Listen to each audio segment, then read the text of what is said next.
Good afternoon. How are you today? We are happy that you're here, Mr. Yeager. How are you? Wonderful. Thank you. It's such a pleasure to be here with you. Good. Welcome to the journey. And that's what this is going to be about, a conversation about your journey. And I know there will be those who would think, well, he's a young man. He doesn't have such a journey. Why is she interviewing him? Well, when we start talking, they will know why. But before I start the conversation, I want them to know a little bit more about you, that which I already know. So I'm going to start out with a little bit of your history.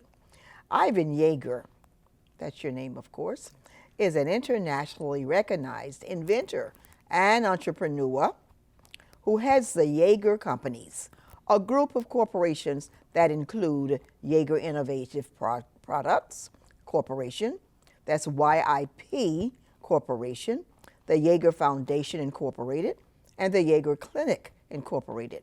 These companies specialize in product development, manufacturing, consulting, real estate, educational programs, and health care. Ivan received international recognition in over 100 broadcasts and publications, such as The Today Show, National Medical Association Journal, MIT Inventor of the Week Archives, the Johns Hopkins Newsletter, Jet Magazine, and People Magazine. That's just a few things that I want to bring to the public's attention. But Ivan, I want you to start with me, if you can, since it's about your journey. Talk to me about when you were in 7th grade. What happened there? Well, seventh grade was a very exciting experience for me because it led me to discover what would end up being the path to my career. Did a science fair project for my science class, and that project was inspired by my favorite TV show, $6 Million Man. And I decided I wanted to build a bionic arm as my experiment. I love to tinker with things and take things apart, put them back together. And so I created a bionic arm using erector sets and other things I'd taken apart around the house that my parents gave me to experiment with, and created an arm that led to a patented prosthetic years later. So, do you know what is happening with that prosthetic at this time? As a matter of fact, our design is used in many other technologies. We license our patents to other companies. We also manufacture products for use in clinical types of uses as well as educational. We supply kits to elementaries through middle and high school and universities and med schools of prosthetic hands where students can learn more about biotechnology.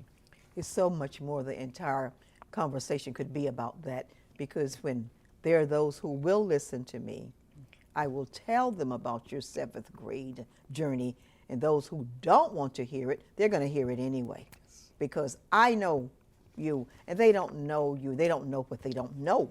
So what I want you to talk about, when you were inventing that prosthetic arm, what did you think? How did you get to the final product?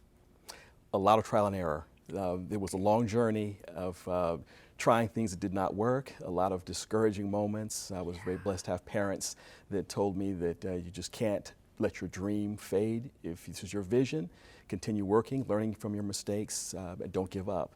And so it eventually took me from frustration to learning to success.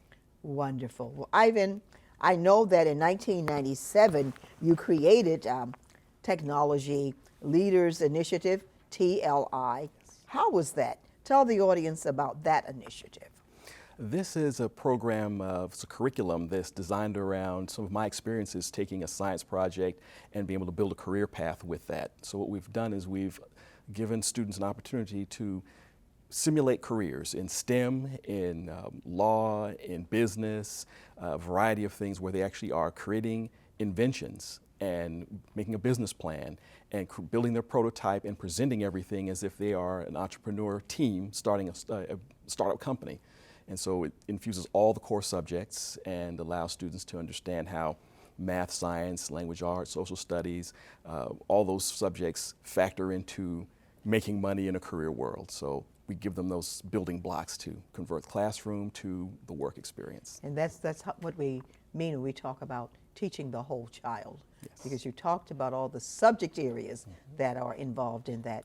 Right now, talk a little bit more about that. Talk about your partnering with the school system. We've been very fortunate in our opportunity to work with Miami-Dade County Public Schools.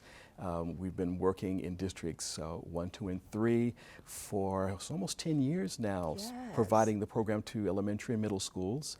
We're very proud that you're a pioneer board member, making sure District 2 was the first to get a wide deployment. Had to. And it's been great seeing what the students have accomplished and hearing word back from parents that their students, their children now have a career focus they didn't have before from the experience that they had with our program. So are you planning on expanding that to all districts in the school system? Absolutely. We would like to see it as a school system-wide initiative. In fact, we would like to expand nationally. And we have a competition where students at the Invention Expo present their inventions and their business plans. We'd like to make that a large-scale type of competition to inspire students all throughout the district. Well, I really appreciate that.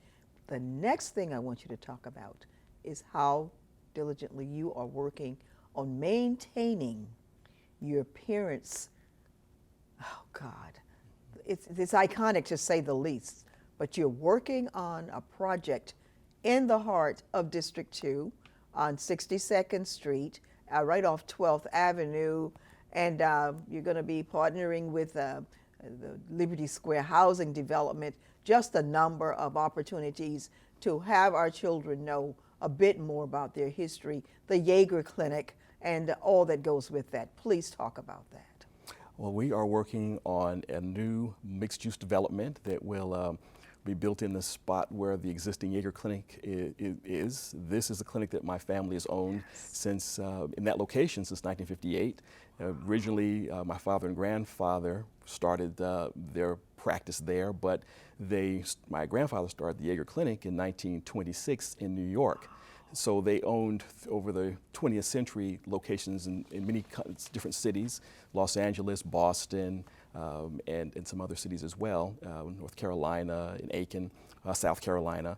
And so what we're doing is we're continuing that legacy. We're going to replace the existing building with this new development that will include the new Yeager Clinic. It will also include housing, mixed income housing. Senior housing will be included with workforce housing. So building a community within the building of people of different ages, different economic backgrounds. They'll be able to avail themselves of medical services in the building as well as the community. There'll be educational opportunities there as well as a commerce center with office spaces. So we'd like to be able to have entrepreneurs from the community be able to have their location at the plaza to launch their business and run their businesses. So looking at the full spectrum of economic development. Wonderful. So how long do you think we're going to see this miracle? We are working toward a groundbreaking in the next 12 months. Yes. We'd like to see it come online in about 2 years or so, 2 to 3 years. It will be an 8-story building. It will encompass half the block face on Northwest 62nd Street between 12th and 11th Avenue. And so we see it as being a very big complement to what's being developed already in the area. I want you, thank you so much. I want you to talk about a wonderful program that you were in. And I always say the school board did something great for our children to know about. They chose, was it 4 or 5 men? 4. 4 men. And I want you to talk about that and your role in that and the school that you worked in and how you came about being a part of that. And what do you think about having had that experience? I'm glad you mentioned that. It's one of the greatest memories I have of my career is working with the ASOP program. Yes. And that was the Afrocentric Enhancement Self-Esteem Opportunity Program. Dr. Barbara Carey created that initiative, and you were one of the pilot principals of one of the 4 schools that had the program to begin with. And I'm always so thankful that you selected me to be the pupil Yes, advocate and yes, to yes. operate the center at Lily C. Evans, Lee Yes. Carmichael Evans Elementary. Yes, okay. And to have students come in, particularly the young boys who needed mentoring and work with self-esteem and to help them strengthen academic skills, and to work with those students over a period of, I was there about 4 years. Yes. And amazing some of the results. And in fact, sometimes I have a chance to have contact with some of the students Yes, from I'm then. sure. One of the young men actually has worked for my companies. He runs his own business. He's an educator, and he was a mentee of mine from the program. So wanted to thank you so much for giving us a chance to make an impact on those students. We would have missed a treat had we not chosen you. But Ivan, I want to know right now, what are you doing and what would you tell, I won't say the younger Ivan because you're still young, but what would you tell the children, those who are a part of not making good choices? How would you mentor them?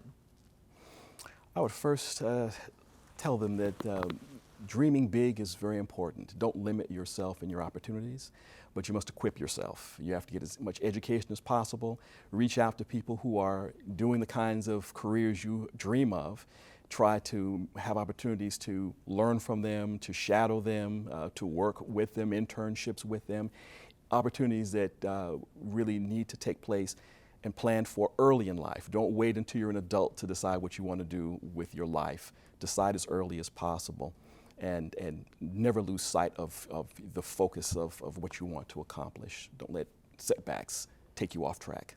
Well, Ivan, I think you gave me a great closure. It's been so wonderful having you here. Thank you. Why? Because I know you, but my reason for doing the journey, and again, welcome to the journey, is because our children don't know what they don't know.